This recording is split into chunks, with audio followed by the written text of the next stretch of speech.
Hello and welcome to another AIC Productions video.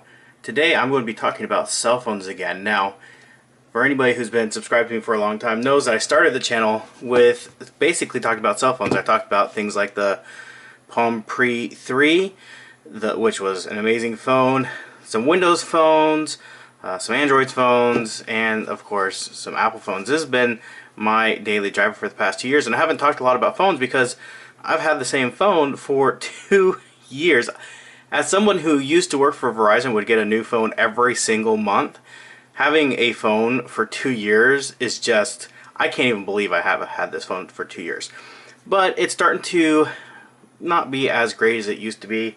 Some of the problems I'm having is the headphone jack on it's a bit wonky sometimes. The charging port, I've cleaned it out, but it still doesn't always charge when I plug in the cable. And I know it's not the cable because I have a brand new cable that works just fine. My wife has an iPhone SE, and that's what this is, iPhone SE.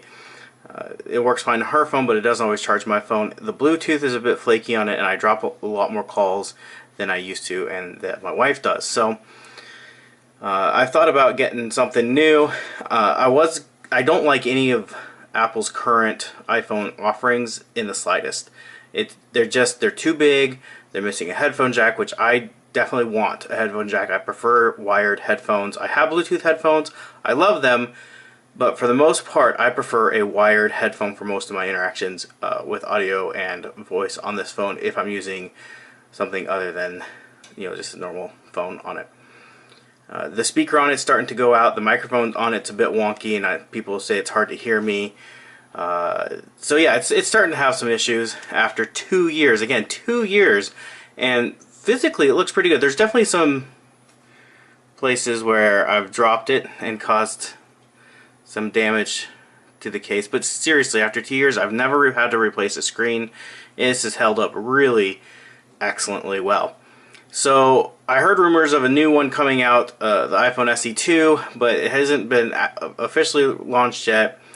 And in the meantime, I need a phone. I don't necessarily want to get another iPhone SE because while I like this phone, it is 2 years old, and I'm hoping to get something with a little bit better camera. I use my phone to take a lot of pictures. And so after a lot of research and a lot of trying to decide, a couple things I wanted. I wanted hopefully a better camera. I wanted it to be under $250. I wanted a good battery life, and I wanted a headphone jack. And it was kind of hard to find a phone that met all of those requirements.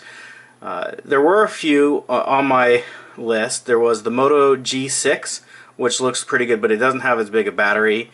There was there's a Huawei, and there was a Hero, which I think is a Huawei branded phone. So there were a few other phones, but the one I ended up settling on was this one here. This is the Xiaomi Mi A2 Lite. So the Xiaomi Mi A2 Lite. It's kind of a tongue twister to say that. This is a global phone. It is not a US spec phone. So there are some drawbacks with that. I'll talk about that in a second. But some of the things that this phone has. I got the blue one. So there's a black, gold, and a blue. I got the blue one. It has one of the things I love about this is it has a 4,000 milliamp hour battery, which is a huge battery. It also doesn't have a massive screen. The screen size is under 6 inches. It does include a notch, so it is smaller than other phones of similar size without a notch because obviously it doesn't have that bar above it.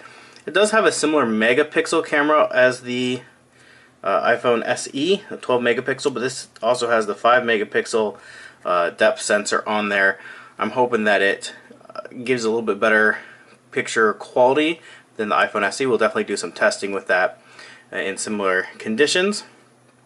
But the big thing with this phone is I have T-Mobile, and this is a GSM phone.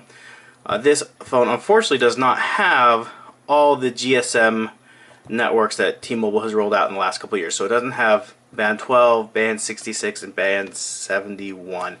It has 2, 4, and 5, which are the biggest bands that T-Mobile has. I do live in a metropolitan area, and I did have phones before those networks were made available that work just fine. So a lot of people have said that this phone is no good because it doesn't have those other bands. But in some ways it's not a bad deal because if you're in an area that had decent coverage before, what those bands have done have taken stress off the older bands, and so in a lot of ways those bands are more available for use. But we'll see. We'll see what kind of coverage I get with this. At home I get coverage, and at work I get coverage with any phone I've had on T-Mobile.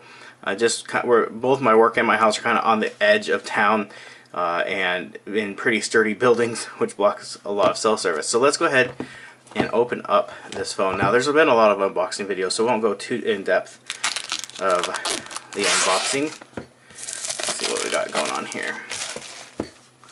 Oh, and it is running Android 1, so this is just a stock version of Android, so no fluff, no skins. That's never really bothered me one way or the other.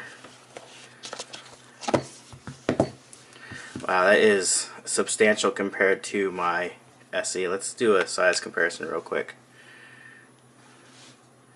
It's not too much wider, but it's definitely a lot taller.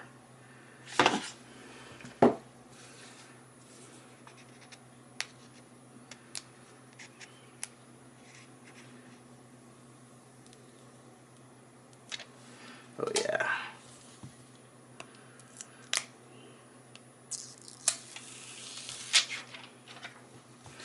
Alright, so there is a bit of a notch for the camera. It's not bad. Power button, volume rocker. This side, this is where your SIM card goes. Another sticker down here. Alright, so now we get to fingerprint it up. I'm going to have to see if they sell a screen protector. Let's look further in the box. So being that this is a European spec phone, this actually shipped from Canada. It did come to my house in 2 days. I'll put a link in the description. I bought it off of Amazon. I could have bought it off of AliExpress for like $2 or $3 cheaper, but it would have shipped from China, and it would have taken a lot longer to get to me. And so I bought off of Amazon, which is probably somebody who did buy off of AliExpress, and then drop shipped it to me. But I got it. It shipped from Canada, like I said. It got here in just 3 days, and unlike the couple of weeks it would have taken, this, and the seller sent this with it, so it can adapt to a US plug. Now, I'll be honest, I almost never use these. I usually just charge off of a USB, because a lot of the sockets in my house I've upgraded to have USB chargers in them already, and I put really long charging cords. So this cord is of average length. It's not great. It is micro USB. I've had a lot of people, or saw a lot of videos where people complain that this isn't USB Type-C. I'll be perfectly honest. The fast charging would be nice. That is a feature of USB Type-C, but I literally have nothing that uses USB Type-C. I have laptops and desktops that support it, but I don't actually use anything that has USB Type-C as its connection. So to me that hasn't been a big deal in the slightest, because it's never been something I've run into. My cell phones, my external hard drives, none of that. So maybe in the future I'll need to worry about it more, but at this point I don't. It does come with a nice soft case. Gives it a nice sticky feel. Just overall, this phone cost me $177, and it feels like a nice premium phone. Because of the large battery, it's quite heavy. It's significantly heavier than my iPhone SE. Obviously it's bigger, but its weight even is more than what its bigger size would. So I have other phones that are of similar size. So this is a Samsung. I don't remember. It's a Galaxy, but not like a Galaxy S. It's like a Galaxy J or something like that. And it's of very similar size, but it's significantly lighter. Here's my old blue. It also again is of similar size, a little bit smaller, but of much lighter weight. So the weight definitely makes it feel fairly premium in the hand. So what we're going to do now is I'm going to use it. This was just an unboxing part of this video, and just wanted to see what it looked like and feel it for the first time, and I'll use it and see what it's like to use. There's that beautiful headphone jack, IR blaster, something I've never, people have commented a lot about that. It's not something I've ever used. Down here it just has a single speaker. There's a charging port. But yeah, we'll be back with another video. Talk about how it works on T-Mobile here in the U.S. So look forward to that. If you have any questions, feel free to ask in the comment section down below. I'll either answer them directly in the comments or answer them in my next video, depending on where they fit best. Anyways, thank you for watching, and I hope you have an amazing day.